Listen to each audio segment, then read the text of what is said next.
Hello everyone. आज हम लोग शुरू करने जा रहे हैं क्लास 12 का एक नया यूनिट।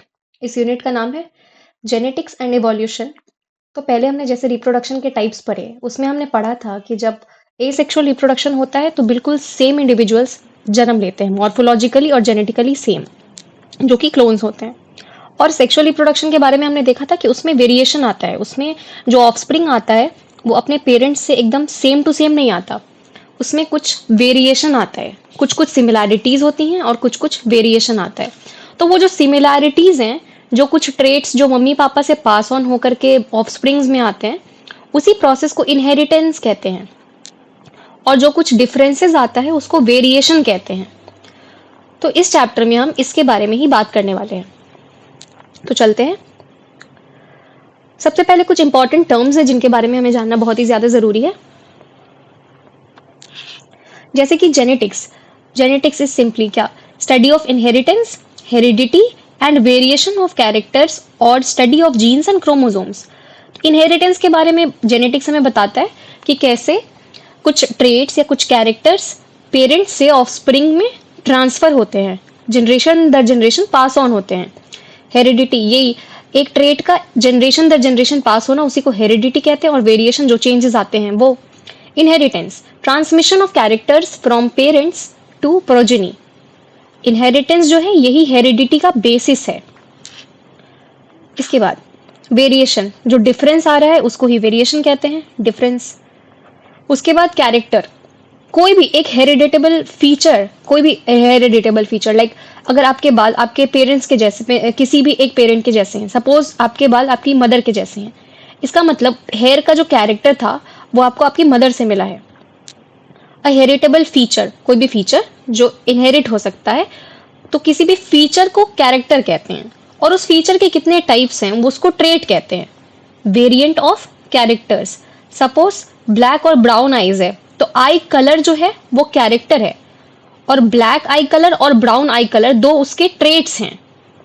यहाँ पर एग्जाम्पल में ब्राउन आई एंड ब्लू आई लिखा हुआ है। उसके बाद है डोमिनेंट कैरेक्टर। तो कोई भी कैरेक्टर जो एक्सप्रेस हो रहा है वो, अब आगे हम लोग पढ़ेंगे होमोजाइगस और हेट्रोजाइगस कंडीशन में। तो होमोजाइगस कंडीशन में कोई भी कैरेक्टर अपने आप को शो करता ही करता है, लेकिन जो डोमिनेंट है वो अपने आप को हेट्रोजाइगस कंडीशन में भी एक्सप्रेस करता है, इसको कहते हैं डोमिनेंट कैरेक्टर। और सिमिलरली कोई भी रिसेसिव कैरेक्टर वो होता है जो सप्रेस हो जाता है हेट्रोजाइगस कंडीशन में। इसके बाद देखते हैं फिनोटाइप, जो बाहर से एक्सप्रेशन देखने को मिल रहा है कैरेक्टर का वो होता है फिनोटाइप, और उसका जो जेनेटिक मेकअप है, जेनेटिक कॉन्स्टिट्यूशन है, वो होता है उसका जीनोटाइप। इसके बाद आता है hybrid, an individual produced by meeting of genetically unlike parents. Hybrid that is combination कह सकते हैं इसको। इसके बाद है एलील्स, या इसको एलीलोमॉर्फ्स कहते हैं। तो किसी भी जीन के दो ऑल्टरनेट फॉर्म्स को हम लोग एलील्स कहते हैं। जैसे अभी आप लोग आगे पढ़ने वाले हैं मेंडल के एक्सपेरिमेंट के बारे में, जिसमें मेंडल ने टॉलनेस का जीन लिया, जैसे capital T for tall and small T for dwarf. तो ये दो एलील्स हैं, कैरेक्टर हाइट के दो एलील्स हैं, कैपिटल टी और स्मॉल टी। इसके बाद है होमोजाइगस और हेट्रोजाइगस। तो किसी भी क्रोमोसोम पेयर जिसमें दो सिमिलर एलील हो, सेम सेम, वो होता है होमोजाइगस, इधर दोनों कैपिटल टी या दोनों स्मॉल टी। अभी ये कलर के लिए भी ये था, कुछ आगे जो एग्जांपल्स में हम देखेंगे। इसके बाद है हेट्रोजाइगस, एक कंडीशन जिसमें क्रोमोसोम पेयर में दो डिफरेंट एलील्स हो, सेम नहीं, सेम होगा होमोजाइगस, डिफरेंट होगा तो हेट्रोजाइगस कंडीशन। हेट्रोजाइगस कंडीशन में जो अपने आप को एक्सप्रेस करेगा वो डोमिनेंट कैरेक्टर, और जो अपने आप को सिर्फ होमोजाइगस कंडीशन में एक्सप्रेस कर पाए वो होता है रिसेसिव कैरेक्टर। ग्रीगर मेंडल, ये एक साइंटिस्ट है, इनका नाम आपको याद रखना है। इनको फादर ऑफ जेनेटिक्स कहा जाता है क्योंकि इन्होंने बेसिस ऑफ जेनेटिक्स दिया था। अब आ जाते हैं मेंडल के लॉज पे, मेंडल्स लॉ ऑफ इनहेरिटेंस। इन्होंने सबसे पहले पी प्लांट को सेलेक्ट किया, पी प्लांट लिया, और पी प्लांट के ऊपर इन्होंने 7 साल तक एक्सपेरिमेंट्स किए। 7 साल तक एक्सपेरिमेंट्स करने के बाद इनकी कुछ फाइंडिंग्स आई, और वो ही जो फाइंडिंग्स थी वो हमें बेसिस ऑफ जेनेटिक्स देती, जिसके आगे बहुत सारी स्टडीज हुई। वैसे तो इनका जो वर्क था वो इनके जीते जी बहुत ज़्यादा फेमस नहीं हो पाया, बट आफ्टर हिज डेथ इनका काम बहुत ज़्यादा फेमस हुआ, और ये एक बहुत ही क्रूशियल रोल प्ले करता है पूरे जेनेटिक्स में। गार्डन पीस पे इन्होंने एक्सपेरिमेंट किया जिसका साइंटिफिक नाम पाइसम सटाइवम है। 7 साल के लिए किया, 1856 से लेकर के 1863 तक, आपको ईयर याद रखना है। इन्होंने पी क्यों सेलेक्ट किया, इसके बारे में भी जानेंगे। अच्छा, इन्होंने क्या किया, पहले तो 2 पी प्लांट्स लिए जिसमें कॉन्ट्रास्टिंग कैरेक्टर था, और पहले इन्होंने उसकी प्योर लाइन डेवलप की। पहले उन्होंने एकदम प्योर लाइन डेवलप किया। इनसे पहले भी कुछ साइंटिस्ट आए थे जिन्होंने एक्सपेरिमेंट्स किए थे, लेकिन वो लोग प्योर लाइन डेवलप करके शुरू नहीं कर रहे थे, वो लोग ऐसे ही शुरू कर दे रहे थे। तो जब इन्होंने प्योर लाइन डेवलप किया और उसके बाद इन्होंने एक्सपेरिमेंट्स करने शुरू किए जिसमें इनको काफ़ी टाइम लग गया, 7 साल, उसके बाद इनके रिजल्ट्स बहुत ही सेटिस्फाइंग थे। तो इन्होंने ये पी प्लांट लिया, इसका petal, stigma, anther, stem and carpel, ये आपने पढ़ा था sexual reproduction of flowering plant में, ये सारे पार्ट्स के बारे में। उसके बाद इन्होंने क्या किया, इसका इमैस्कुलेशन कर दिया, जिसके बारे में आपने पढ़ा था। इमैस्कुलेशन करके बैगिंग किया, और फिर अपने डिजायर्ड पॉलन से इन्होंने इसको पॉलिनेट कराया। पहले इन्होंने इमैस्कुलेशन किया, फिर उसके बाद इन्होंने इसको पॉलिनेट किया, और उसके बाद फिर कलेक्ट किया और जर्मिनेट कराया। तो इन्होंने इस तरीके से पहले तो प्योर लाइन डेवलप की। प्योर लाइन क्या, जो इन्होंने कुछ कैरेक्टर्स को कंसिडर किया, उस कैरेक्टर्स में से बाकी सारे कैरेक्टर्स सेम, सिर्फ एक डिफरिंग कैरेक्टर, और तब जाके इन्होंने उसको क्रॉस कराया। इन्होंने इस 7 कैरेक्टर्स को कंसिडर किया था। 7 true breeding varieties selected bye Mendel. इसमें इन्होंने पहले क्या किया consider, stem height, flower position, flower colour, pod shape, pod colour, seed shape and seed colour. तो ये 7 जो है ये कैरेक्टर्स हैं, और इन कैरेक्टर्स के 2-2 ट्रेट्स हैं। डोमिनेंट ट्रेट स्टेम हाइट के लिए टॉल है, रिसेसिव है ड्वार्फ। ऐसे ही फ्लावर पोजीशन एक्सियल और terminal, flower colour violet and white, pod shape inflated and constricted, pod colour green and yellow, seed shape round and wrinkled, seed colour yellow and green.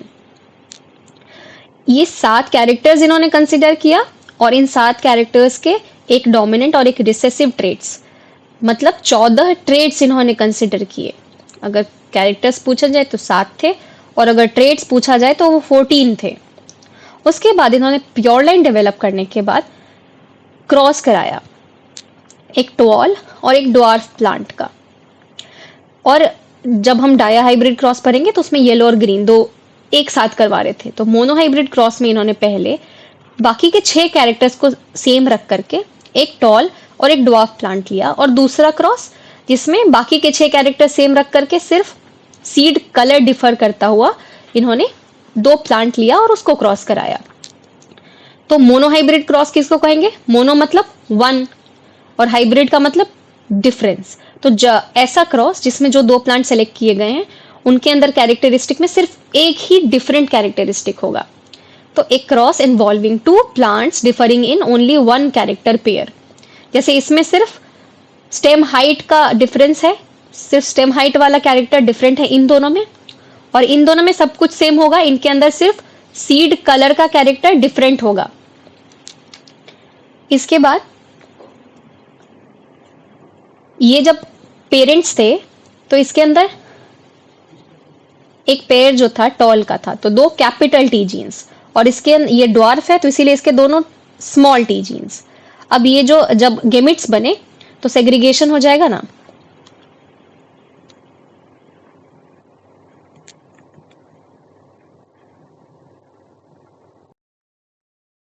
तो जब ये gamete बने तो एक toll का 2 capital T से एक ही गेमिट आएगा, और गेमिट तो हैप्लॉइड होता है तो उसमें सिर्फ टी आएगा।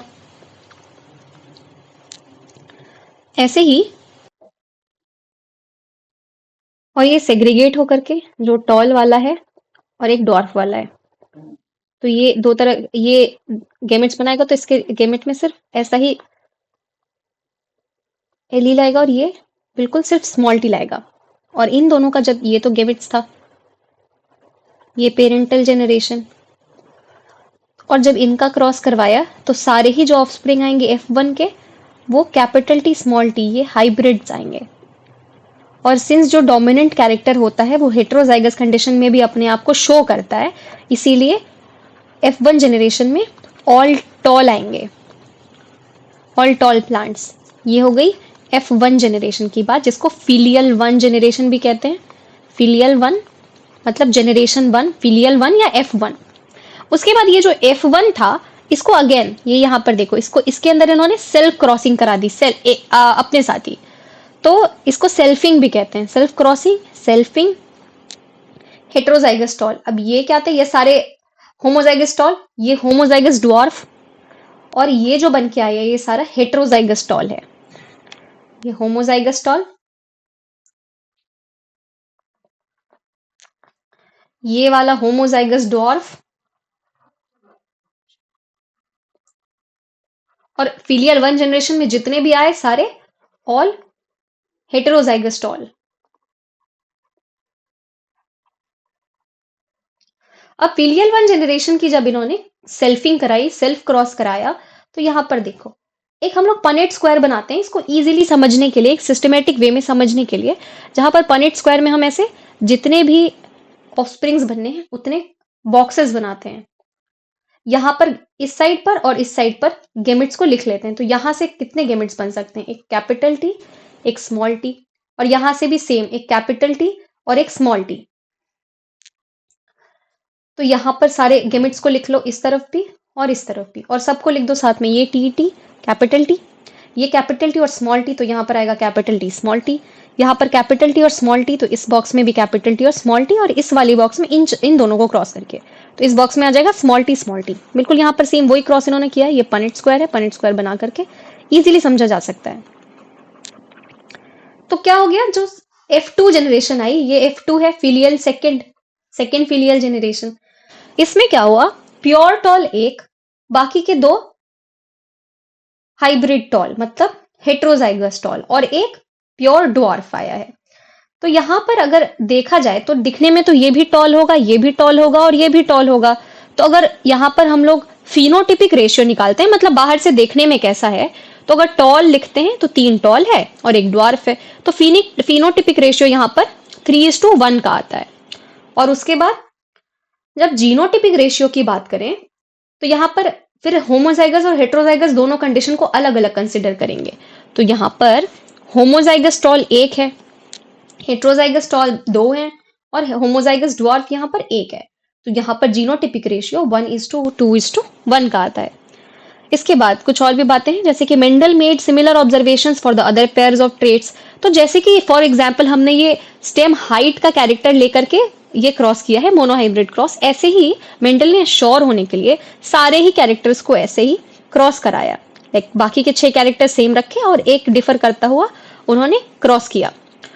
और फिर उसके बाद उन्होंने देखा कि कुछ जो फैक्टर्स हैं, उस टाइम पे जीन वर्ड डिस्कवर्ड नहीं था, लाइक ऐसे जीन टर्म कॉइंड नहीं था, तो उस टाइम पे फैक्टर्स कहते हैं, फैक्टर्स को ही बाद में अब जीन कहने लगे हैं।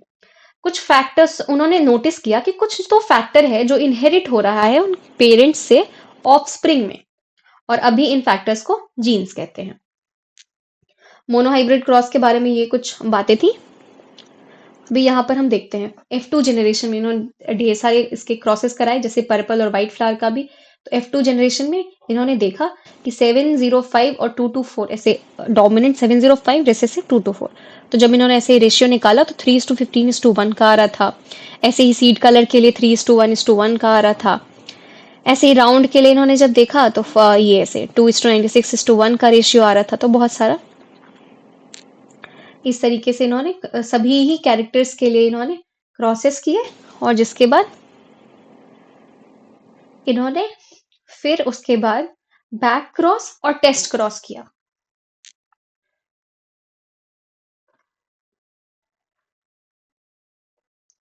Back cross and test cross. Back cross नाम से ही है, बैक पीछे जाना। तो एक जो हाइब्रिड बन के आएगा उसका किसी भी पेरेंट से अगर हम क्रॉस करवा देते हैं उसको बैक क्रॉस कहते हैं।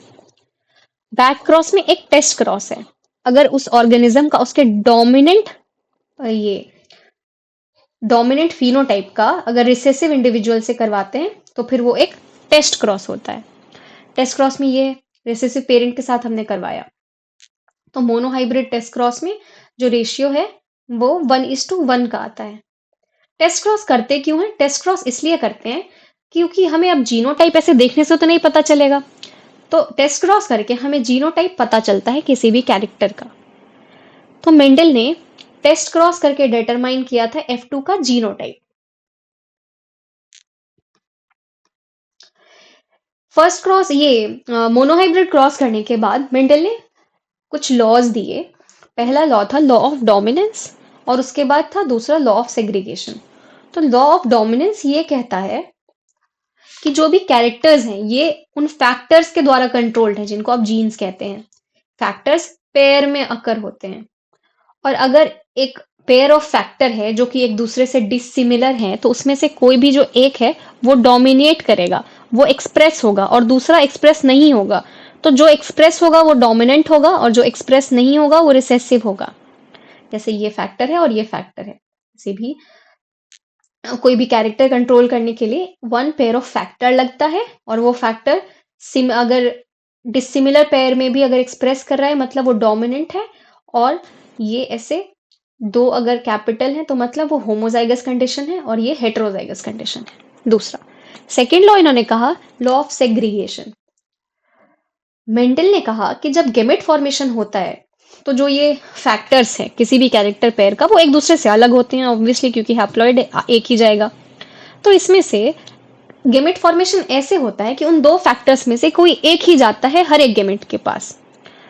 तो इन्होंने बताया कि जो होमोजाइगस पेरेंट है वो सिर्फ एक ही तरह के गेमेट्स बनाते हैं, सिमिलर गेमेट्स बनाते हैं और जो हेटेरोजाइगस है वो दो अलग अलग तरह के गेमेट्स बनाते हैं। बिल्कुल ये बात तो हमने देखा ही है। इसके बाद मेंडल मोनो हाइब्रिड क्रॉस के बाद मेंडल आ गए डाई हाइब्रिड क्रॉस पे। मोनो हाइब्रिड क्रॉस इन्होंने देख लिया, फिर डाई हाइब्रिड। डाई का मतलब टू, यहां पर दो कैरेक्टर्स डिसिमिलर कंसिडर करेंगे, ठीक है। इस क्रॉस में क्या होगा, दो पेरेंट्स जो कि दो पेयर ऑफ कॉन्ट्रास्टिंग कैरेक्टर्स लेंगे। कॉन्ट्रास्टिंग कैरेक्टर मतलब टॉल और ड्वार्फ या सीड कलर ये राउंड येलो या seed colour yellow and seed colour green. तो यहां पर इन्होंने क्या किया, दो फैक्टर्स कंसिडर किए, सीड शेप और सीड कलर का। यहां पर सीड शेप और सीड कलर। तो सीड शेप में राउंड होता है डोमिनेंट, रिंकल्ड होता है रिसेसिव, और सीड कलर में येलो होता है डोमिनेंट और ग्रीन होता है रिसेसिव। तो राउंड के लिए इन्होंने आर आर लिखा और येलो के लिए इन्होंने वाई वाई लिखा।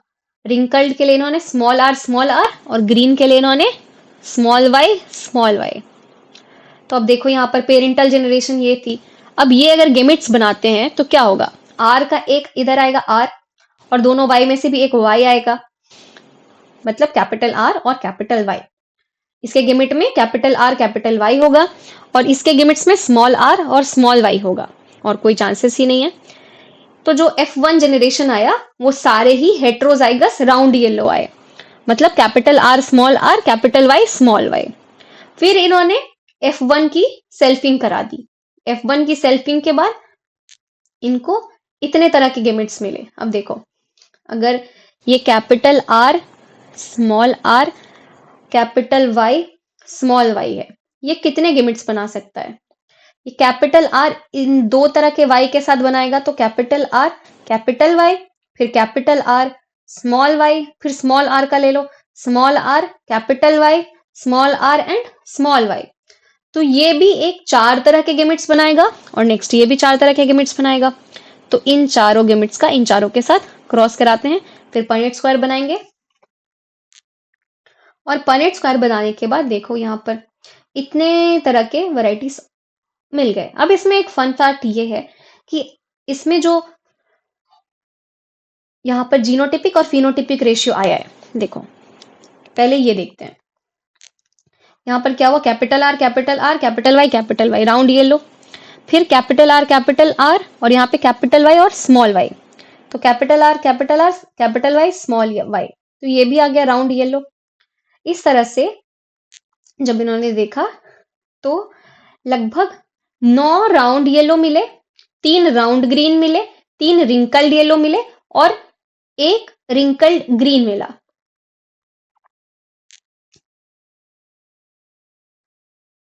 ये डाइहाइब्रिड F2 का जब फिनोटिपिक रेशियो देखा गया तो 9 round yellow, 3 round green, 3 wrinkled yellow और 1 रिंकल्ड ग्रीन।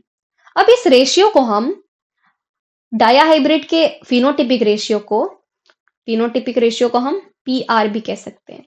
डायाहाइब्रिड क्रॉस का फिनोटिपिक रेशियो या कोई भी रेशियो, डायाहाइब्रिड क्रॉस का रेशियो अगर हम लें तो मोनोहाइब्रिड क्रॉस के रेशियो क्या स्क्वायर करके ले सकते हैं।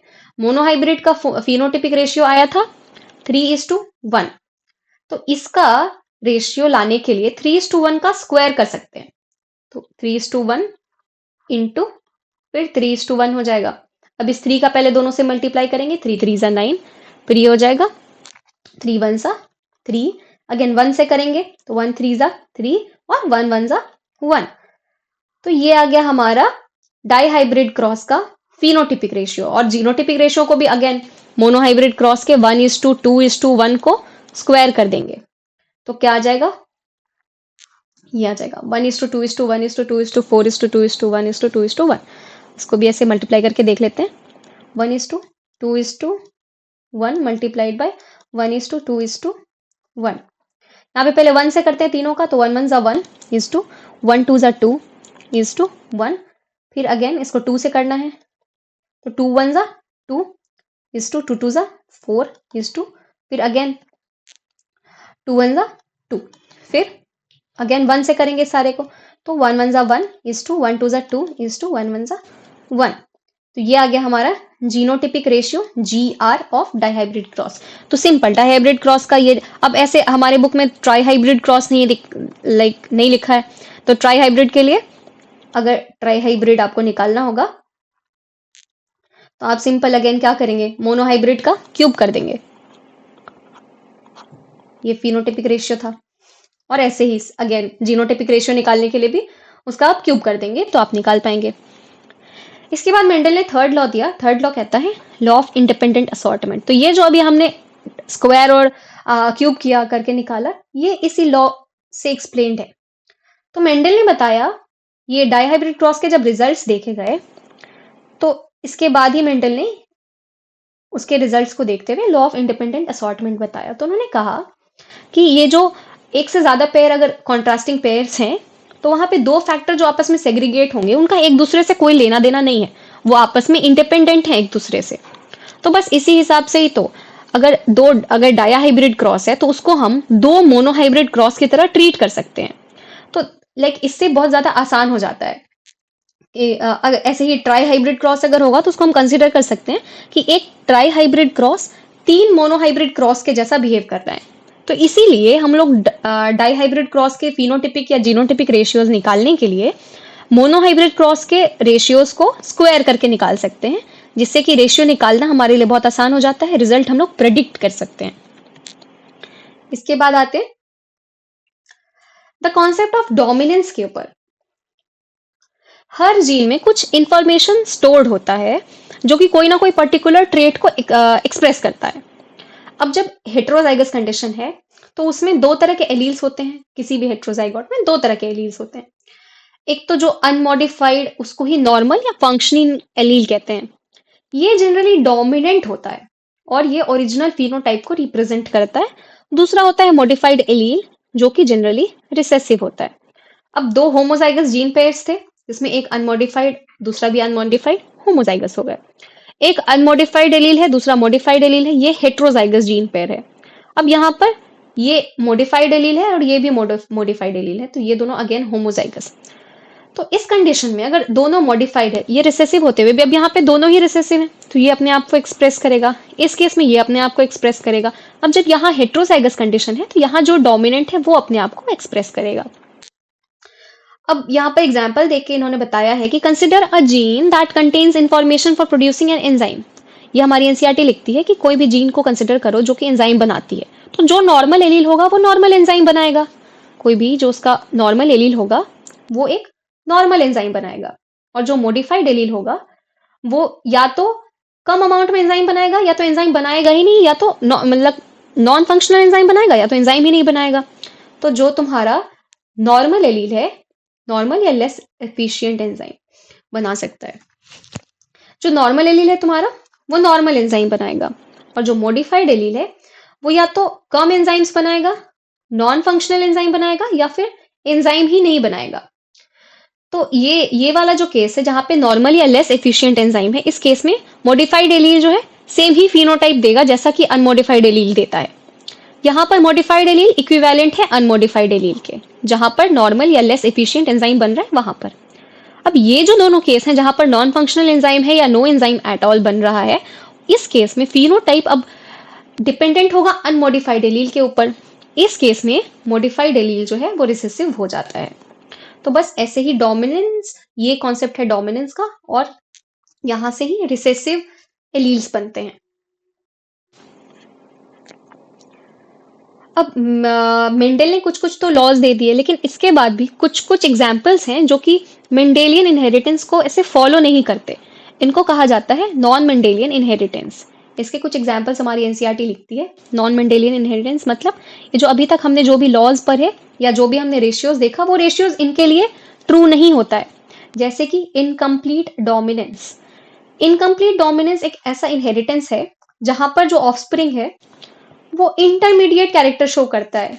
मतलब ऐसा सोचो कि पी प्लांट में अगर टॉल और ड्वार्फ का क्रॉस कराने से मीडियम हाइट आ जाता बीच में, जो कि ना ही टॉल होता ना ही ड्वार्फ होता, तो वो हो गया एक इंटरमीडिएट कैरेक्टर, जो कि देखा गया था हमारे मीराबिलिस जलापा और स्नैपड्रैगन में।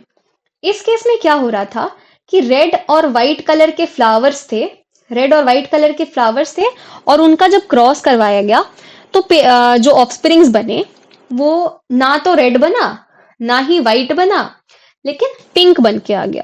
तो इस केस की अमेजिंग बात यह है कि यहाँ पर फिनोटिपिक रेशियो चेंज हो जाएगा।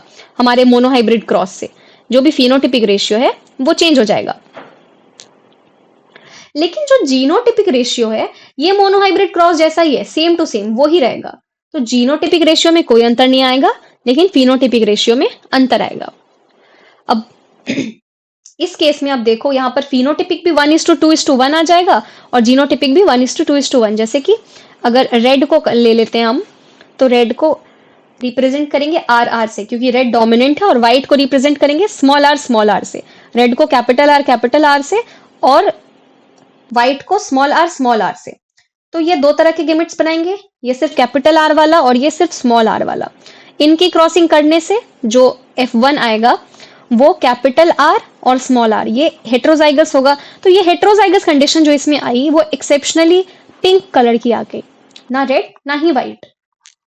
तो इस केस में भी जब हम लोग पनेट स्क्वायर बनाएंगे तो यहाँ पर ये कैपिटल आर, ये कैपिटल आर स्मॉल आर, ये कैपिटल आर स्मॉल आर और स्मॉल आर। तो अगेन यहाँ पे जो फिनोटिपिक रेशियो और जीनोटिपिक रेशियो दोनों ही 1:2:1 ही आएगा, PR एंड GR दोनों बोथ। इसका मतलब क्या है कि ये यहाँ पे जो ये कैपिटल आर है ये कंप्लीटली डोमिनेंट नहीं था, ये कैपिटल आर स्मॉल आर के ऊपर कंप्लीटली डोमिनेंट नहीं था, तो इसी को इनकम्प्लीट डोमिनेंस कहते हैं। पी प्लांट जो है वो भी इनकम्प्लीट डोमिनेंस शो करते हैं कुछ अलग अलग ट्रेट्स में। यहां पर और भी 4 एग्जांपल्स हैं आपके, codominance, multiple allelism, polygenic inheritance और प्लियोट्रॉपी। तो ये 5 एग्जांपल्स हैं नॉन मेंडेलियन इनहेरिटेंस के, incomplete dominance, codominance, multiple allelism, polygenic inheritance और प्लियोट्रॉपी। इन सभी के एग्जांपल्स अभी हम लोग देखने वाले हैं। तो दूसरा एग्जांपल हमारा आता है कोडोमिनेंस का। कोडोमिनेंस में सबसे बड़ा एग्जांपल है हमारा human blood group. Human blood group में क्या है, ABO टाइप ब्लड ग्रुपिंग होती है ह्यूमंस में।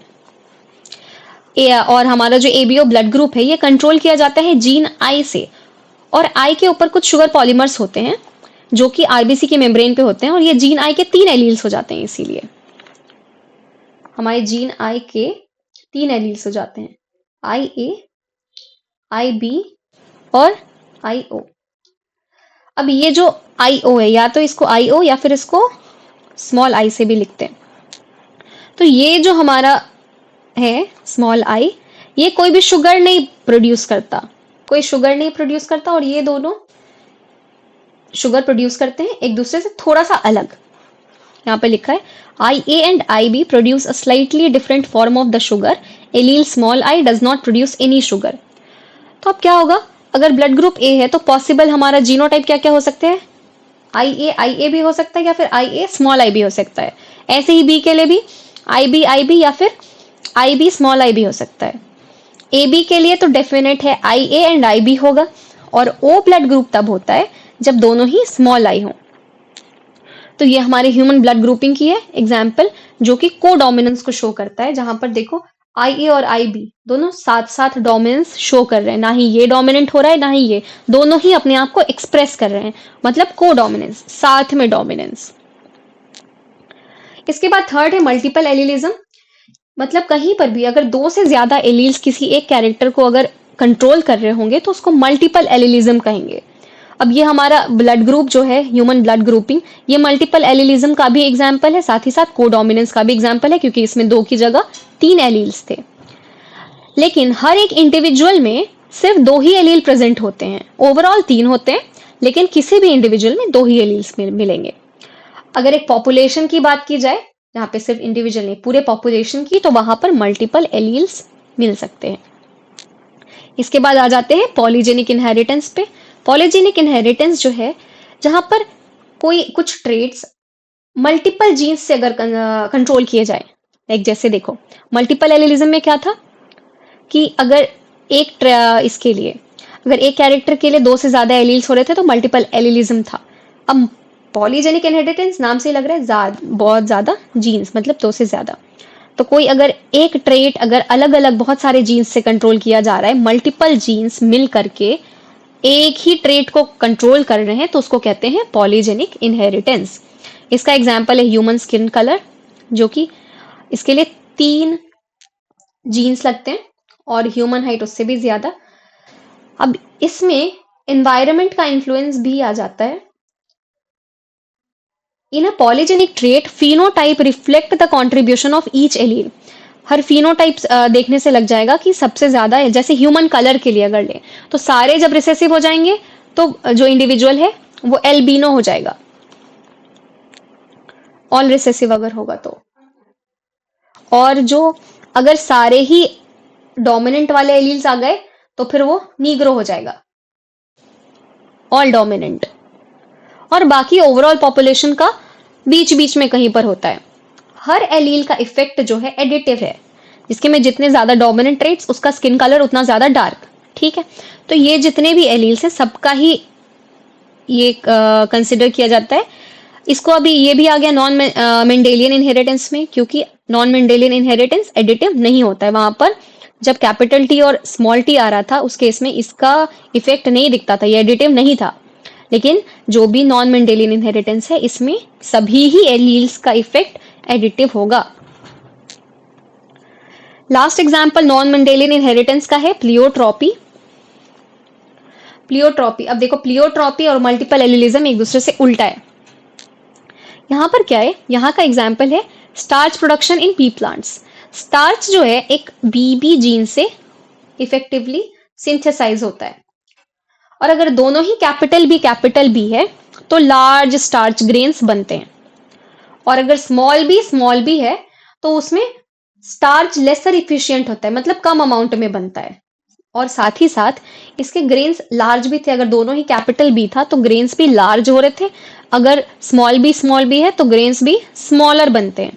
तो यहाँ पर स्टार्च का प्रोडक्शन का अमाउंट और उसका साइज दोनों ही कंट्रोल कर रहा है ये एक जीन, तो इसको ही हम लोग कहते हैं प्लियोट्रॉपी।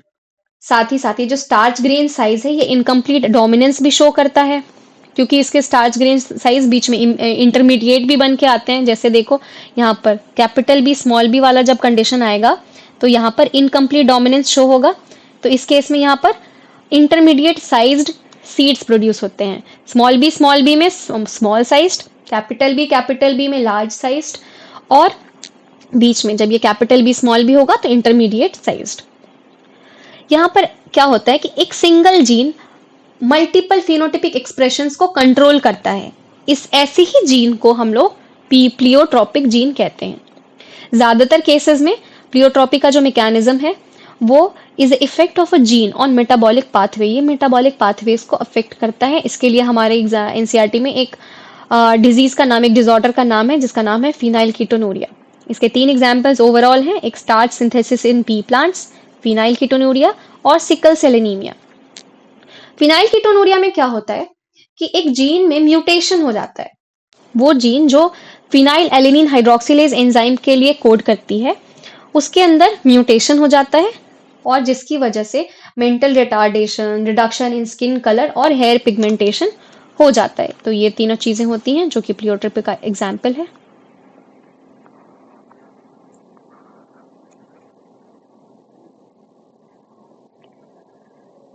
अब जानते हैं कि मेंडल का काम काफी टाइम तक अनरिकॉग्नाइज्ड रहा। मेंडल का काम बहुत ज्यादा लोगों तक पहुंच नहीं पाया। इसके कुछ कुछ रीजंस हैं, ऐसा क्यों हुआ था। ऐसा इसलिए हुआ था क्योंकि उस टाइम पर कम्युनिकेशन इतना आसान नहीं था, इंटरनेट नहीं था ऑब्वियसली, तो इनकी बात बहुत लोगों तक पहुंची ही नहीं। इन्होंने जैसे देखो, इन्होंने रेशियोज बनाया, रेशियोज दिया, प्रेडिक्ट किया, पाइनेट स्क्वायर बनाया, कैलकुलेशंस किए। तो ये इन्होंने मैथमेटिकल अप्रोच यूज किया और मैथमेटिकल अप्रोच उस टाइम पे काफी नई लग रही थी लोगों को, और लोगों को काफी गलत सा लग रहा था, जो कि बहुत अनएक्सेप्टेबल हो रहा था उस टाइम के लोगों के लिए, उनके और भी पीयर साइंटिस्ट के लिए। उन्होंने ये जो कॉन्सेप्ट ऑफ जीन दिया, उन्होंने जो बोला कि कुछ फैक्टर्स पेरेंटल जनरेशन से ऑफस्प्रिंग जनरेशन पे जाते हैं, ये वाली बात लोगों को लाइक वेरिएशन को एक्सप्लेन नहीं कर पा रही थी, लोगों को समझ नहीं आ रहा था। He could not give physical proof for the existence of factor. साथ ही साथ इन्होंने जिस फैक्टर की बात की, इसका कोई फिजिकल प्रूफ तो था ही नहीं, वो बाहर से तो नहीं दिखता है। इसके बाद हमारा ये टॉपिक आता है क्रोमोसोमल थियोरी ऑफ इनहेरिटेंस। अच्छा, ये जब मेंडल का जो वर्क है, ये काफी टाइम तक रिकॉग्नाइज्ड नहीं हुआ, लेकिन 1900s के आसपास में आकर के, जब 1900s आया, उस टाइम पे ये तीन साइंटिस्ट आए, ह्यूगो डेवरीज, कार्ल कॉरेंस और ये एरिक वॉन शर्माक। इन तीनों ने मिलके इनके वर्क को वापस से पब्लिश करा, वापस से दुनिया के सामने सिंप्लीफाइड वर्जन में लाया, जिसके बाद मेंडल का वर्क काफी ज्यादा फेमस हो गया और ये एक बेसिस की तरह सर्व किया जाने लगा जेनेटिक्स में। तो उसके बाद मेंडल का वर्क रिकॉग्नाइज हुआ, लेकिन after his death. Moving on to the next topic, chromosomal theory of inheritance. Chromosomal theory of inheritance दिया गया था Walter Sutton and Theodore Boveri के द्वारा 1902 में। उन्होंने बोला कि pairing and separation of a pair of chromosome lead to segregation of pair of factor they carried. इन्होंने क्या बोला कि जब क्रोमोसोम का सेपरेशन होता है ड्यूरिंग गैमेटोजेनेसिस, तो उस टाइम पे जो उन्होंने फैक्टर कैरी किया था उसका भी सेग्रीगेशन हो जाता है। तो इनके कहने का ये मतलब था कि क्रोमोसोम्स जो है ना, उसके ऊपर ही कुछ फैक्टर्स होते हैं। तो जब क्रोमोसोम सेग्रीगेट होता है, लाइक अलग अलग होता है, तो जो फैक्टर उनके ऊपर था वो भी उनके साथ ही चला जाता है। वॉल्टर सटन ने क्या किया, इन्होंने the united chromosomal segregation with Mendelian principles. अब यहाँ पे इन्होंने मेंडेलियन प्रिंसिपल्स का यूज किया और तब इन्होंने इसका नाम दे दिया क्रोमोसोमल थ्योरी ऑफ इनहेरिटेंस। इन्होंने कहा कि क्रोमोसोम जो है वो वेहिकल की तरह काम करता है, वो गाड़ी की तरह काम करता है हेरिडिटी के लिए। हेरिडिटी मतलब किसी भी कैरेक्टर का एक जनरेशन से दूसरे जनरेशन में जो पास ऑन करना है, उस पास ऑन के लिए वेहिकल की तरह कौन काम करता है, वो होता है क्रोमोसोम। दो आइडेंटिकल क्रोमोसोम जब होंगे तो उनको होमोलोगस पेयर कहा जाएगा। होमोलोगस पेयर गेमेट फॉर्मेशन के दौरान सेग्रीगेट कर जाते हैं, एक दूसरे से अलग हो जाते हैं, और इंडिपेंडेंट पेयर्स इंडिपेंडेंटली सेग्रीगेट करते हैं। किसी भी एक कैरेक्टर को कंट्रोल करने वाला एक पेयर दूसरे कैरेक्टर को कंट्रोल करने वाले दूसरे पेयर से इंडिपेंडेंटली सेग्रीगेट करता है। जैसे यहां पर देख लो, यहां पर ये दोनों पेयर ऑफ क्रोमोसोम्स अलग अलग सेग्रीगेट हुए हैं फिर।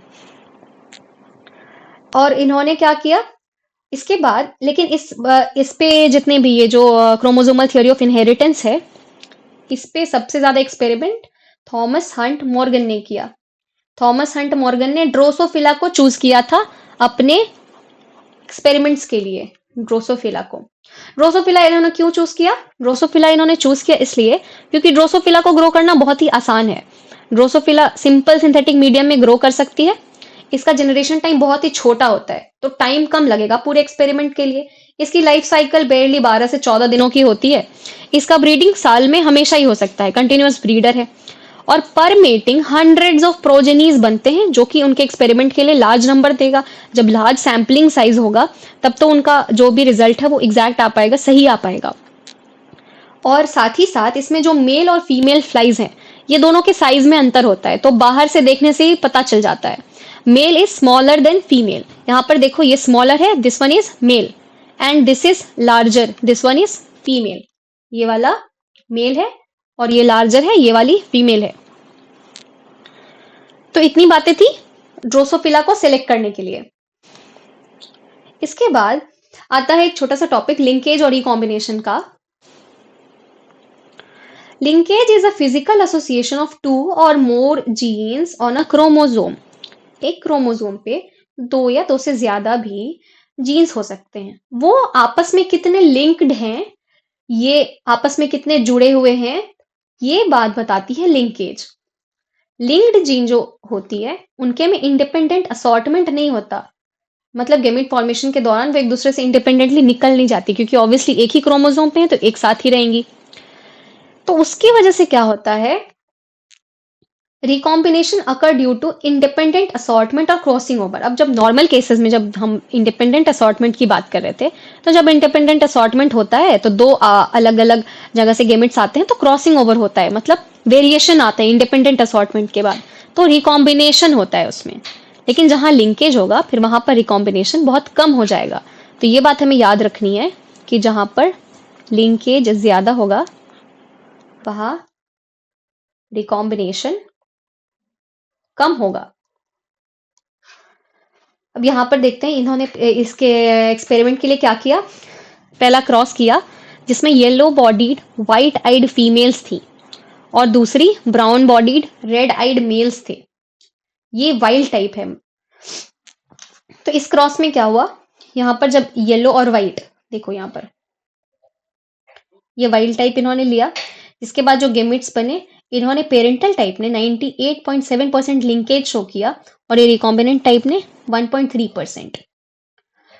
इसके बाद इन्होंने दूसरा क्रॉस क्या किया, व्हाइट आइड मिनिएचर विंग्ड वालों का रेड आइड लार्ज विंग्ड वालों के साथ। यहाँ पे ये दूसरा क्रॉस है, क्रॉस बी। इसके बाद इन्होंने देखा कि कैसे दो जीन आपस में सेग्रीगेट नहीं हो रहे थे independently. FT ratio observe like filial two generation के रेशियोज को ऑब्जर्व करने के बाद भी देखा कि सेग्रीगेट नहीं हो रहे हैं। तो जिसकी वजह से क्या होगा, जो हमारा डायाहाइब्रिड क्रॉस में 9:3:3:1 का रेशियो आया था, उस रेशियो से यहाँ का रिजल्ट जो था वो वैरी कर रहा था, ये बहुत डिफरेंट आ रहा था। तो यहाँ पे इन्होंने फिर नोटिस किया कि जो जीन्स थे वो एक्स क्रोमोसोम पे थे। तो जब दो जीन एक ही क्रोमोसोम पे थे तो पेरेंटल जीन कॉम्बिनेशन का प्रोपोर्शन बहुत ज्यादा हाई था नॉन पेरेंटल टाइप से। ये लिंकेज की वजह से हो रहा था। तो जैसे ही लिंकेज बढ़ेगा तो रिकॉम्बिनेशन कम हो जाएगा। अब देखो व्हाइट आई येलो बॉडी वालों का जो जीन था वो बहुत ही टाइटली लिंक था और उसमें सिर्फ 1.3% रिकॉम्बिनेशन आ रहा था। जितना ज्यादा लिंकेज, टाइट लिंकेज बहुत कम रिकॉम्बिनेशन देता है। जब व्हाइट आई मिनिएचर विंग का ये देखा गया तो उसमें पता चला कि वो बहुत ही लूजली लिंक थे, दूर दूर थे आपस में। तो उन्होंने 37.2% रिकॉम्बिनेशन शो किया। यहाँ पर देखते हैं ये कैसे लिखते हैं। एल्फ्रेड स्टुअर्ट वेंट नाम के एक साइंटिस्ट थे, इन्होंने क्या किया, रिकॉम्बिनेशन फ्रीक्वेंसी दो जीन पेयर्स के बीच का देखा, जिससे इन्होंने मेजर किया दो जीन्स के बीच में डिस्टेंस को। इसको इन्होंने जीन मैपिंग का नाम दिया, जीन मैपिंग बोला इन्होंने उसको। और दो जीन्स के आपस में डिस्टेंस को इन्होंने कैलकुलेट किया एक क्रोमोसोम पर। तो जो जितना ज्यादा पास उसके अंदर उतना ज्यादा लिंकेज, जो दो सबसे ज्यादा दूर उसके अंदर बहुत कम लिंकेज, ये इन्होंने ऐसे बताया। और इसका ये जो जेनेटिक मैप्स इन्होंने बताया बनाया, ये ही ह्यूमन जीनोम प्रोजेक्ट जो कि हम अगले चैप्टर में पढ़ेंगे, इसका एक स्टार्टिंग पॉइंट है। तो ये पीछे वाला जो डायग्राम है यहां पर देखो,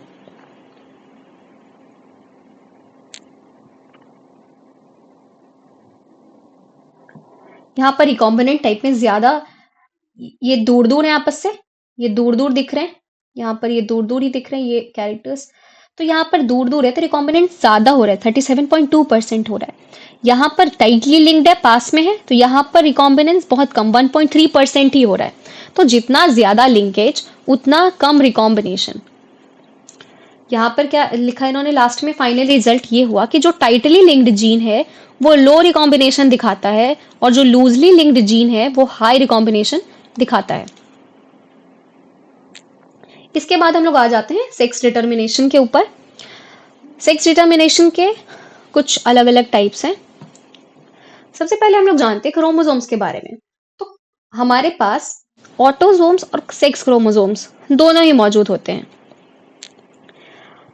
तो जो क्रोमोसोम सेक्स डिटर्मिनेशन में इन्वॉल्व होता है, जो सेक्स डिटरमाइन करे, उसको हम लोग कहते हैं सेक्स क्रोमोसोम।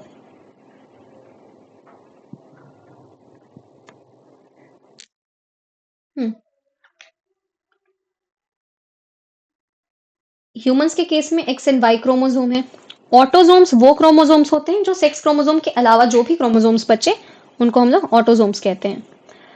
और नंबर ऑफ ऑटोसोम्स मेल और फीमेल में सेम ही होता है। अब यहाँ पर देखते हैं, 3 तरह का ये सेक्स डिटर्मिनेशन पाया जाता है, हमने देखा है, जो XXXO टाइप, XXXY टाइप और ZZZW टाइप। यहाँ पर देखते हैं। सबसे पहले हेंकिंग नाम के एक साइंटिस्ट थे जिन्होंने 1891 में स्टडी की स्पर्मेटोजेनेसिस के बारे में। कुछ इंसेक्ट्स में उन्होंने स्पर्मेटोजेनेसिस देखा और उन्होंने नोटिस किया कि जो 50% स्पर्म था वो एक न्यूक्लियर स्ट्रक्चर रिसीव करता है स्पर्मेटोजेनेसिस के बाद, बाकी के 50% स्पर्म में वो रिसीव नहीं हो रहा है। तो हेंकिंग ने उस स्ट्रक्चर को उस टाइम पे एक्स बॉडी बोला, जिसको अब के टाइम पर हम लोग एक्स क्रोमोसोम कहते हैं। तो उन्होंने उनको समझ में आया कि स्पर्म्स में सिर्फ कुछ में एक्स आता है, दूसरे में नहीं आता है। तो जिसकी वजह से मेल हेटेरोगेमिटी होती है, मतलब डिफरेंट गेमिट्स बन रहे हैं। मेल के केस में, स्पर्मेटोजेनेसिस के केस में, वहां पर मेल हेटेरोगेमिटी होती है, लेकिन ये सब में नहीं होता। यहाँ पर देखते हैं mechanism of sex determination XXXO type वाला। इसमें क्या है, मेल हेटेरोगेमेटिक है। यहाँ पर क्या है, XO टाइप गेमिट जो है x and gametes without x. इसमें कुछ गेमिट्स जो एक्स के साथ बनेंगे, कुछ विदाउट एक्स बनेंगे, दूसरा आएगा ही नहीं। इस केस में फीमेल होमोगेमेटिक है, दोनों में XX है। इसका एग्जाम्पल है ग्रास हॉपर्स। इसके बाद है XXXY मैकेनिज्म, ये ह्यूमंस वाला। इसका एग्जाम्पल ह्यूमंस और ड्रोसोफिला दोनों ही होते हैं। इसमें मेल हेटेरोगेमेटिक है, एक्स एंड वाई। स्पर्म्स के कुछ में एक्स गेमेट होगा, कुछ में वाई। और फीमेल होमोगेमेटिक है, सिर्फ एक्स टाइप के गेमेट्स बनाएगी।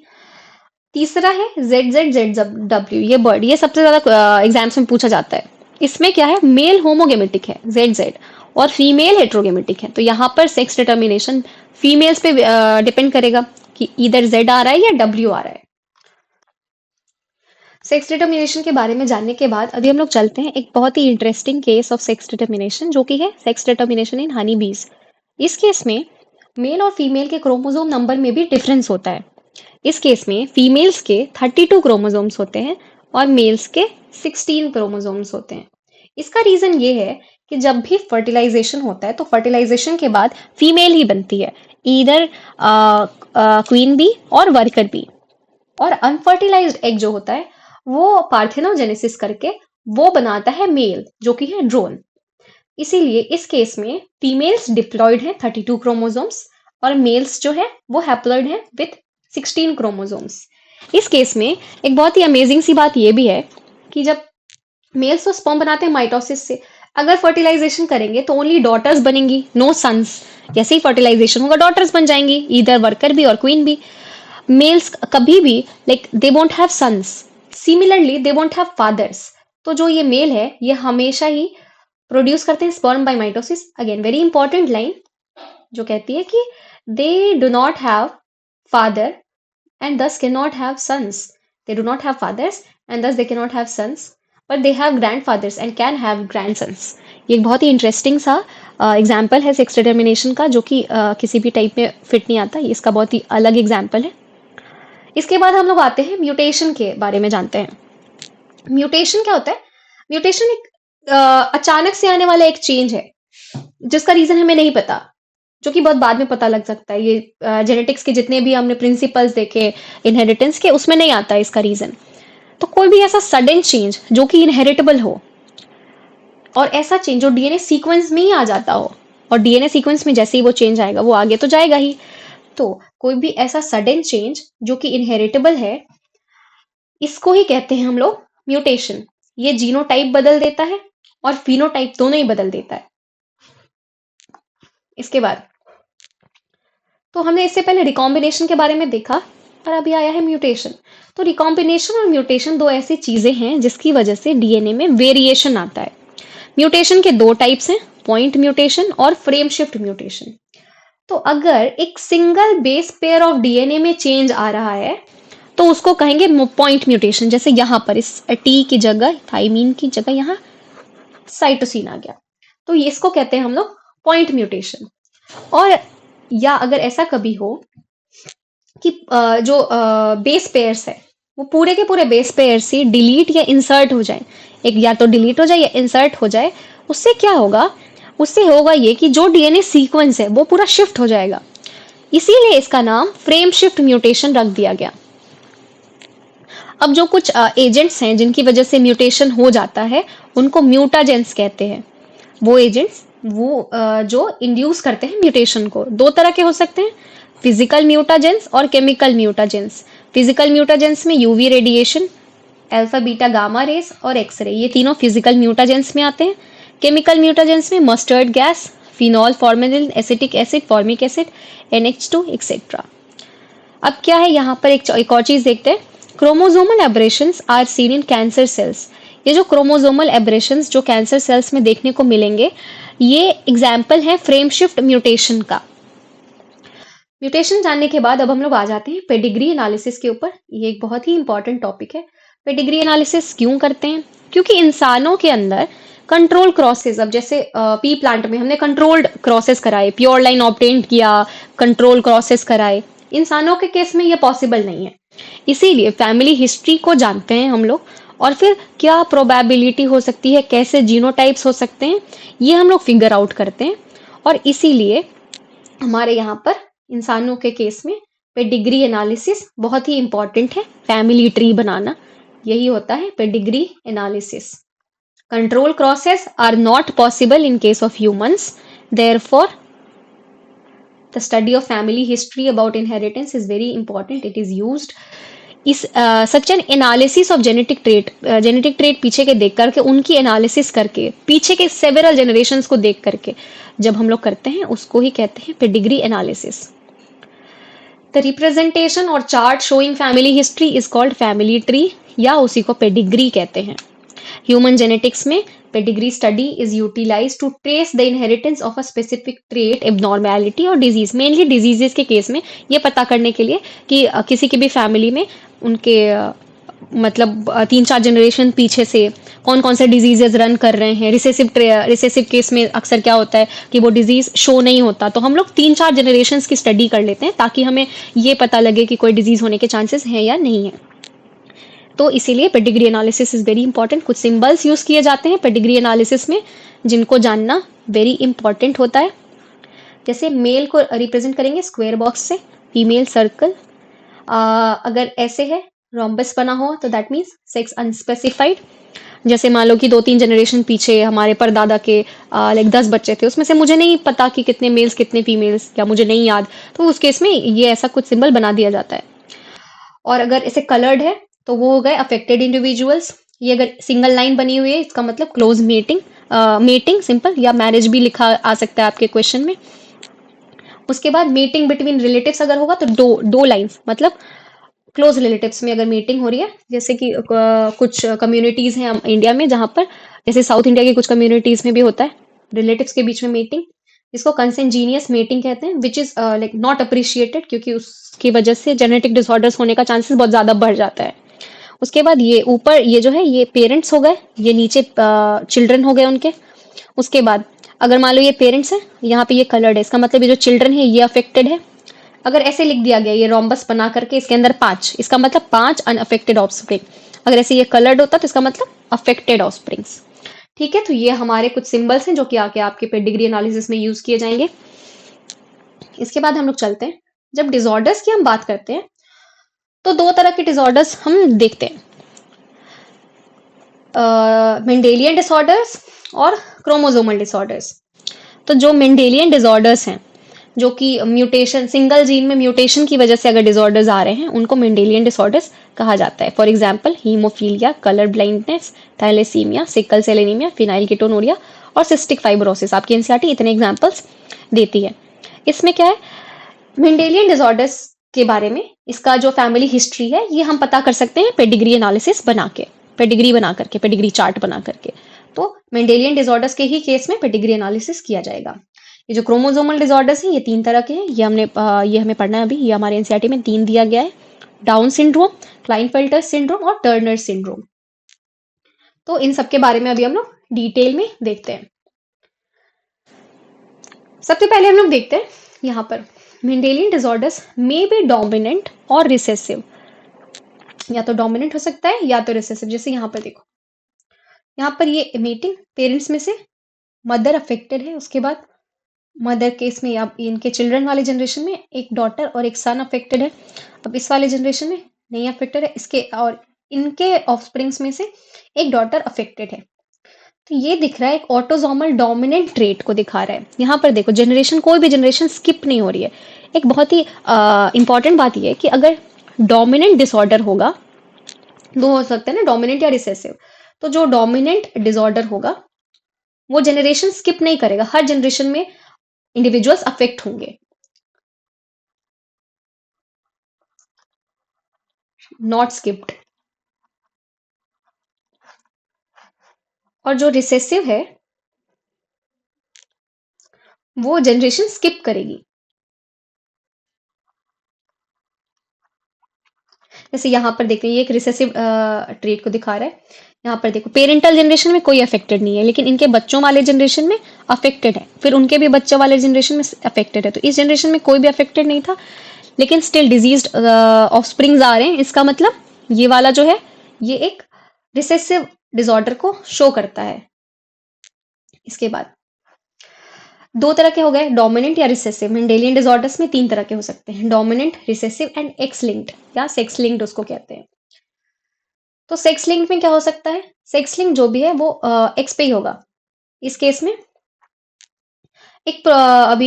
इसका एक एग्जांपल है हीमोफीलिया, जिसको रॉयल डिजीज भी कहते हैं, क्योंकि ये क्वीन विक्टोरिया की फैमिली में रन करता है। अब सेक्स लिंक की बात यह है कि ये रिसेसिव ही होगा।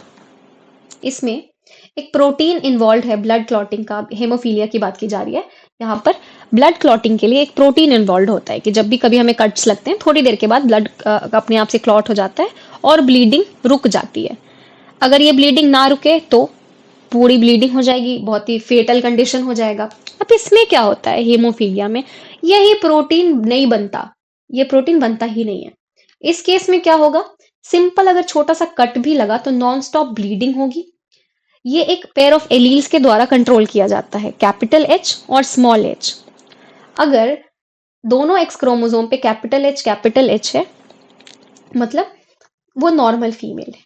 यहां पर अगर एक एक्स पे अगर कैपिटल एच, एक एक्स पे स्मॉल एच है, ये हेट्रोजाइगस, मतलब नॉर्मल वो प्रोटीन बनेगा, H H normal female, heterozygous female. अब ये जो केस है जहां पर एक्स कैपिटल एच और एक्स स्मॉल एच है, ये कैरियर है। इसके केस में डिजीज शो नहीं होगा, लेकिन ये कैरियर की तरह काम करेगी। कैरियर वो होती है जो जिसके में डिजीज ना शो हो, वो डिजीज ना हो, लेकिन वो ये डिजीज आगे ट्रांसमिट कर सकती है अपने सन्स को। इस केस में क्या होगा, ये कैरियर होगी, नॉट अफेक्टेड। हेमोफीलिया यहां पर कैरियर इज नॉट अफेक्टेड। इसके बाद ये जो एक्स स्मॉल एच है, ये एक हीमोफिलिक फीमेल हो जाएगी। ये काफी रेयर है, क्योंकि पॉसिबिलिटी बहुत कम हो जाती है दोनों ही एक्स एच होने का। उसके बाद अगर एक्स एच है और वाई है तो ये नॉर्मल मेल होगा। अगर एक्स स्मॉल एच और एक्स वाई है, अगर किसी की मदर अगर हेमोफिलिक है तो फिर सन डेफिनेटली हेमोफिलिक मेल होगा ही होगा। तो क्या हुआ, ये रेयर तो बहुत है, क्योंकि अगर मदर एटलीस्ट कैरियर और फादर हेमोफिलिक हो, उसी केस में चांसेस है कि फीमेल्स मतलब हेमोफिलिक होंगी। मेल्स के केस में फिर भी ये उतना रेयर नहीं है, बट फीमेल्स के केस में काफी रेयर है। मेल्स के केस में अगर सिर्फ मदर भी अगर हेमोफिलिक है तो भी वो हेमोफिलिक होंगे, बट फीमेल्स के केस में दोनों का ये होना जरूरी है, एक्स एच और एक्स एच होना बहुत जरूरी है, तभी वो डिजीज होगी। अगर फीमेल के केस में ये अगर हेट्रोगेमिटी है तो फिर वो ये कैरियर है, नॉर्मल, मतलब ऐसे डिजीज नहीं होगी, ये नॉर्मल होगी, लेकिन ये कैरियर की तरह बिहेव करेगी। और लेकिन क्या हुआ कि ऐसे तो बहुत रेयर है फीमेल्स में, लेकिन Queen Victoria was a carrier, इसीलिए उनकी फैमिली की पेडिग्री में काफी लोग हेमोफिलिक हैं। इसके बाद हमारा दूसरा डिजीज है कलर ब्लाइंडनेस का। कलर ब्लाइंडनेस भी एक सेक्स लिंक्ड रिसेसिव डिजीज है, जो कि या तो ग्रीन या रेड के लिए कलर ब्लाइंडनेस शो करता है। इससे क्या होता है कि रेड कलर और ग्रीन कलर के बीच डिस्क्रिमिनेट लोग नहीं कर पाते। ये कुछ जीन्स में म्यूटेशन की वजह से होता है। लगभग 1% मेल्स में होता है, only 0.4% females are colour blind. क्यों? क्योंकि इसके जीन्स अगेन एक्स लिंक्ड हैं, तो फीमेल में अगेन ये रेयर हो जाता है, 0.4% ही फीमेल्स डिजीज हो सकती है। इसके बाद नॉर्मल एलील जो है वो डोमिनेंट है, जैसे सी से लिखते हैं, recessive allele small C, dominant को like capital C, recessive allele small सी।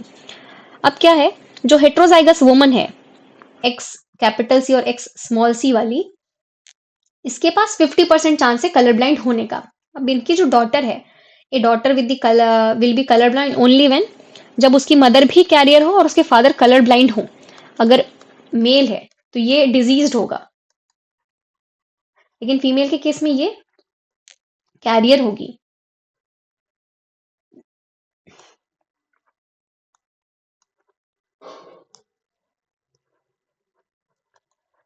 फीमेल को अगर ये स्मॉल है, ये कैपिटल है। अगर फीमेल के केस में अगर वो है, अगर फीमेल को डिजीज होना है, तो उसके केस में her father also should be colour blind and her mother should at least be carrier, only then a female will be diseased.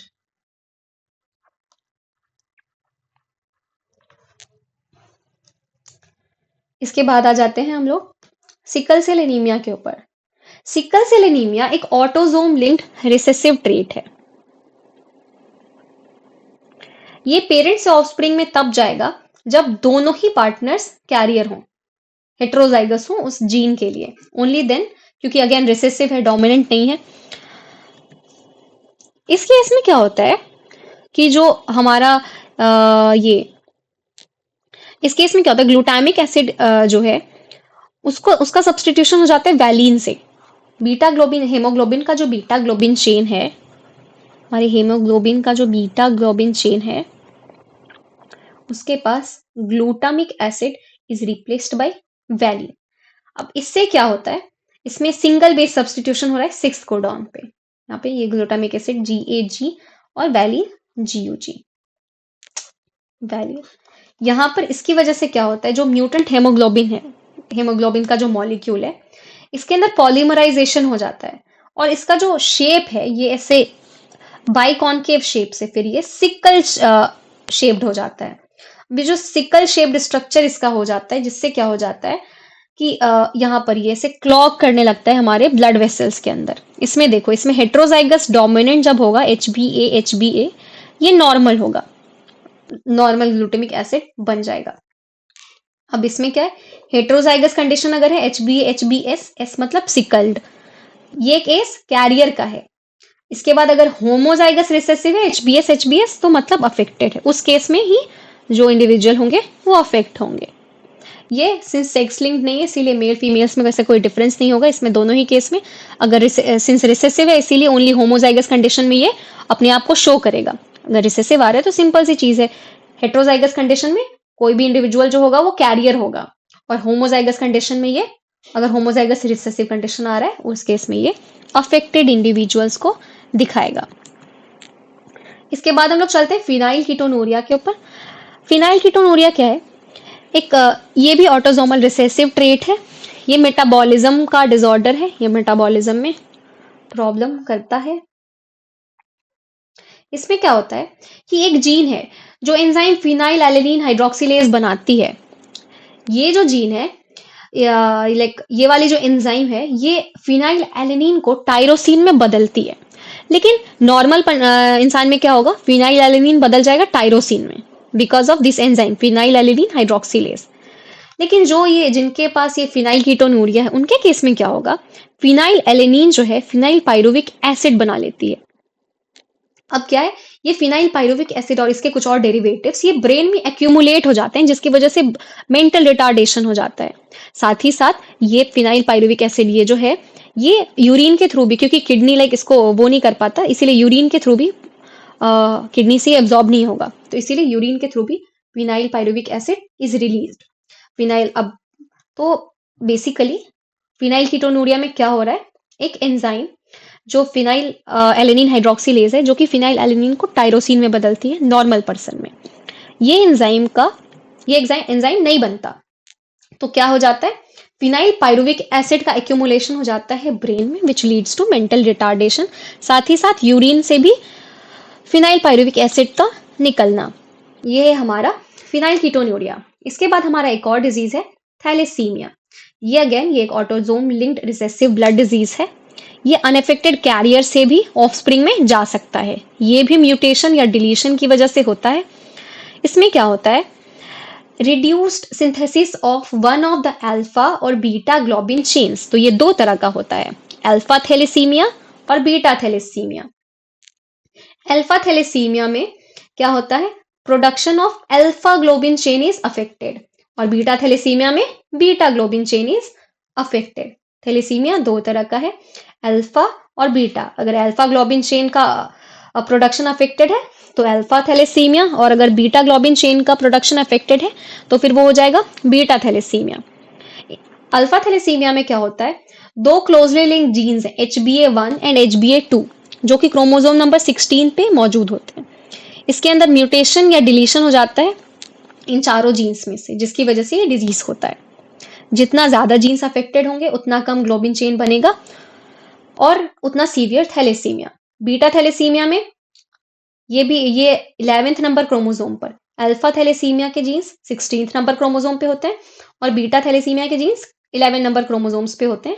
इसका जीन HBB है, इसके अंदर भी म्यूटेशन हो जाता है जिसकी वजह से ये डिजीज कॉज हो जाती है। इसके बाद ये अभी हमारे जेनेटिक डिसऑर्डर्स हो गए। इसके बाद अभी हम लोग आते हैं क्रोमोसोमल डिसऑर्डर्स के ऊपर। क्रोमोसोमल डिसऑर्डर्स में दो सिचुएशंस है, एक है एन्यूप्लॉइडी और एक है पॉलीप्लॉइडी। एन्यूप्लॉइडी में क्या होता है, एक क्रोमोसोम का गेन या लॉस, जिसके मतलब वो इसलिए होता है कि जब क्रोमेटिड्स का सेग्रीगेशन हो रहा होता है सेल डिवीजन के दौरान, तो ये सही से सेग्रीगेशन नहीं हो पाता, तो उसकी वजह से एक गेन या लॉस, उसको कहते हैं एन्यूप्लॉइडी। अब ये है पॉलीप्लॉइडी। पॉलीप्लॉइडी को यूप्लॉइडी भी कहते हैं। अगर पूरा का पूरा एक सेट क्रोमोसोम का बढ़ जाए उसको कहते हैं पॉलीप्लॉइडी। ये साइटोकाइनेसिस के दौरान फेलियर की वजह से होता है। ये failure of segregation of chromatids की वजह से एन्यूप्लॉइडी होता है, और फेलियर ऑफ साइटोकाइनेसिस की वजह से पॉलीप्लॉइडी होता है।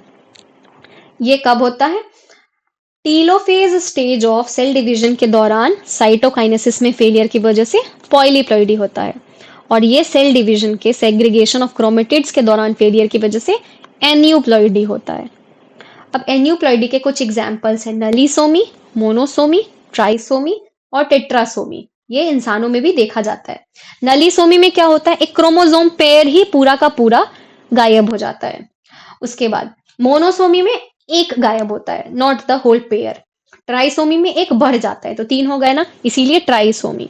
और टेट्रासोमी में 2 क्रोमोसोम ऐड हो जाते हैं उस डिप्लॉइड सेट में, तो 4 हो गए, इसीलिए टेट्रासोमी। अब ये जो पॉलीप्लॉइडी का केस है, ये इंसानों में नहीं देखा जाता, ये देखा जाता है प्लांट्स के अंदर, very rarely seen in humans. इसमें क्या है, जैसे कि देखो एक पेरेंट स्पीशी है इस जो डिप्लॉइड में 6 क्रोमोसोम्स थे उसके पास, तो अब इसमें क्या हो गया, इसमें मेटाबॉलिक एरर आया, फिर ये सेल्फ फर्टिलाइजेशन हो गया, और जो जाइगोट आया वो 12 क्रोमोसोम्स वाला बन गया, तो ये टेट्राप्लॉइड हो गया। तो ये पॉलीप्लॉइडी का एक एग्जाम्पल है जहां पे पूरा का पूरा क्रोमोसोम सेट ही आके बढ़ गया, इसकी वजह से पॉलीप्लॉइडी होती है। तो अब हम लोग देख लेते हैं क्रोमोसोमल डिसऑर्डर्स हमारे पास जो 3 है। पहला है हमारे पास डाउन सिंड्रोम। डाउन सिंड्रोम को मोंगोलिज्म भी कहते हैं। डाउन सिंड्रोम का नाम डाउन इसलिए है क्योंकि इसको डिस्कवर किया था एक साइंटिस्ट जिनका नाम लैंगडन डाउन था, उन्होंने। अब आ जाते हैं वापस, it is the presence of an additional copy of chromosome number 21, इसीलिए इसको ट्राइसोमी ऑफ 21 भी कहते हैं। इसके 21st नंबर क्रोमोसोम पे एक एडिशनल कॉपी आ जाती है, जैसे 45A + XX। 21st जो है वो तो ऑटोसोम होगा ना, तो लाइक इधर क्या हो गया, 44 ऑटोसोम्स की जगह 45 ऑटोसोम्स आ गए, 44 ऑटोसोम्स की जगह 45 ऑटोसोम्स, और एक्स एक्स या फिर X Y, that is total 47 chromosomes आ जाएंगे इसमें। क्या होगा इसमें, शॉर्ट स्टेचर्ड, इनकी हाइट छोटी होगी, with small round head, face round होगा, ब्रॉड फ्लैट फेस होगा, इनका टंग जो है वो फरोड होगा, जैसे हाथ में ऐसे फरोज बने होते हैं वैसे इनकी टंग पे फरोज बने होंगे, और इनका माउथ ऐसे पार्शियली ओपन रहेगा, सिलाइवेशन सलाइवा गिरता रहेगा, इनका पाम भी बहुत ब्रॉड होगा, और पाम में जो सीजेस होंगे वो बहुत गहरे गहरे होंगे, फिंगर टिप्स पे बहुत लूप्स बने हुए होंगे, और ये रिटार्डेड भी होंगे physically, psychomotor and mental development, मतलब मेंटली रिटार्डेड भी होंगे, और इनके पास कंजेनाइटल हार्ट डिजीज भी होगा। इतनी बातें हैं डाउन सिंड्रोम के बारे में। इसके बाद हम लोग आ जाते हैं क्लाइनफेल्टर्स सिंड्रोम के ऊपर। क्लाइनफेल्टर सिंड्रोम में क्या होता है, एक्स क्रोमोसोम यहाँ पे एक मेल के अंदर एक्स क्रोमोसोम आ जाता है। क्लाइनफेल्टर सिंड्रोम मेल में होता है। इसमें क्या है, एक एक्स क्रोमोसोम एक्स्ट्रा आ गया, तो यहाँ पे क्या है 44 ऑटोसोम्स तो है ही साथ एक्स वाई के साथ एक एक्स और ऐड हो गया, तो इसमें भी टोटल 47 क्रोमोसोम्स आ गए। तो इसमें क्या होगा, सिंस ये मेल था तो ओवरऑल मेस्कुलिन डेवलपमेंट तो होगा, लेकिन एक और एक्स क्रोमोसोम आने की वजह से इसमें कुछ फेमिनिन डेवलपमेंट भी हो जाएगा, जैसे कि गाइनेकोमेस्टिया, गाइनेकोमेस्टिया कहते हैं डेवलपमेंट ऑफ ब्रेस्ट, ये भी होगा। ये स्टीराइल होंगे, ये फर्टाइल नहीं होंगे, और ये भी मेंटली रिटार्डेड होंगे। तीसरा क्रोमोसोमल डिसऑर्डर हमारे पास है टर्नर सिंड्रोम। टर्नर सिंड्रोम ये फीमेल्स में होगा, और फीमेल्स में क्या हो जाएगा, एक एक्स क्रोमोसोम का एब्सेंस होगा, जैसे 44 ऑटोसोम्स तो होंगे, साथ ही साथ एक एक्स क्रोमोसोम एब्सेंट होगा, एक्स ओ हो जाएगा, तो यहाँ पर 45 क्रोमोसोम्स हो जाएंगे। यहाँ पर ओवरीज रूडिमेंट्री है, मतलब फंक्शनल नहीं है, नॉन फंक्शनल, ये भी स्टीराइल होंगे सिंस ओवरीज रूडिमेंट्री है। उसके बाद दूसरे भी सेकेंडरी सेक्शुअल कैरेक्टर्स देखने को नहीं मिलेंगे, इनकी भी हाइट छोटी होगी, ड्वार्फ होंगे, और ये भी मेंटली रिटार्डेड होंगे। तो इतनी चीजें थी हमारे जेनेटिक्स के चैप्टर में।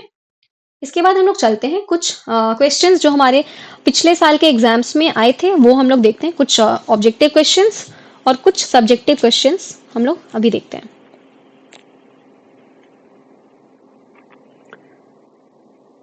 जैसे who is known as the father of genetics, ये हमने अभी देखा था, मेंडल।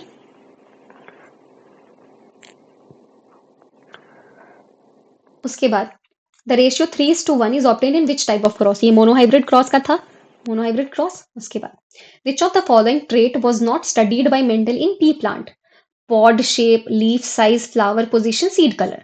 पॉड शेप पढ़ा था, फ्लावर पोजीशन भी पढ़ा था, एक्सियल टर्मिनल, सीड कलर भी हमने येलो और ग्रीन देखा था, लीफ साइज हमने नहीं पढ़ा था। उसके बाद genes are located on, genes कहाँ पे लोकेटेड होते हैं, जीन्स राइबोसोम्स पे नहीं, क्रोमोसोम्स पे होते हैं, not mitochondria, not cell membrane. The number of chromosome in human gamete, human gamete में कितना होगा, ह्यूमन में 46 और ह्यूमन गेमिट में आधा 23। The term gene was coined by, gene किन्होंने कहा था, ये एक साइंटिस्ट थे विल्हेम जोहानसन, इन्होंने ये टर्म जीन कॉइन किया था, ये आपको याद रखना है। अभी इसके बाद आते हैं हम कुछ सब्जेक्टिव क्वेश्चंस देखते हैं। Give the scientific term for multiple effect of a gene on the on give the scientific term for multiple effect of a gene on the phenotype of an organism।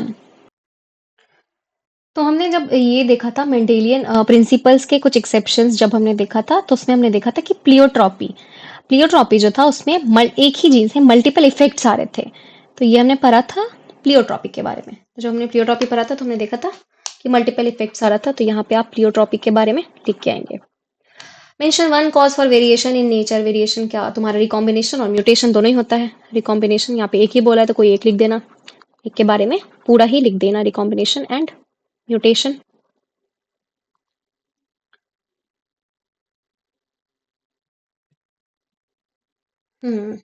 इसके बाद provide the scientific term for an alternative form of a single gene that influences the same character and produces different, इसमें क्या था, alternative form of a single gene that influences same character and produces different expression in different individual of a species.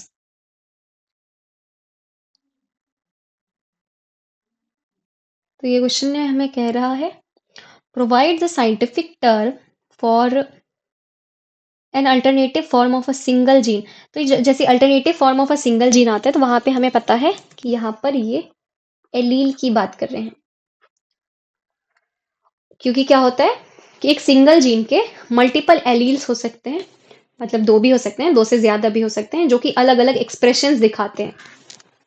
If the haploid number of chromosome in a plant species is 20, haploid number अगर 20 है तो shoot tip में कितना होगा? Shoot tip since diploid होगा 2n होगा, और अगर n बता रहे 20 है तो फिर 2n कितना 40 हो जाएगा। How many chromosomes are present in the meiocyte of a fruit fly? अभी हमने फ्रूट फ्लाई का एग्जाम्पल देखा था, और फ्रूट फ्लाई में हमने देखा था कि उनके पास 8 क्रोमोसोम्स होते हैं। तो chromosomes present in the meiocyte of fruit fly क्या हो जाएगा? 8। सिंस मियोसाइट डिप्लॉइड ही होता है तो उसमें भी 8 ही होगा। होमोलोगस क्रोमोसोम सेम पेयर, ये तो आपको पता है। Homozygous pea plant with round seed coat and yellow cotyledons, देखो राउंड सीड कोट है तो आर आर लिख देना, एंड येलो कॉटिलेडॉन्स कैपिटल वाई लिख देना।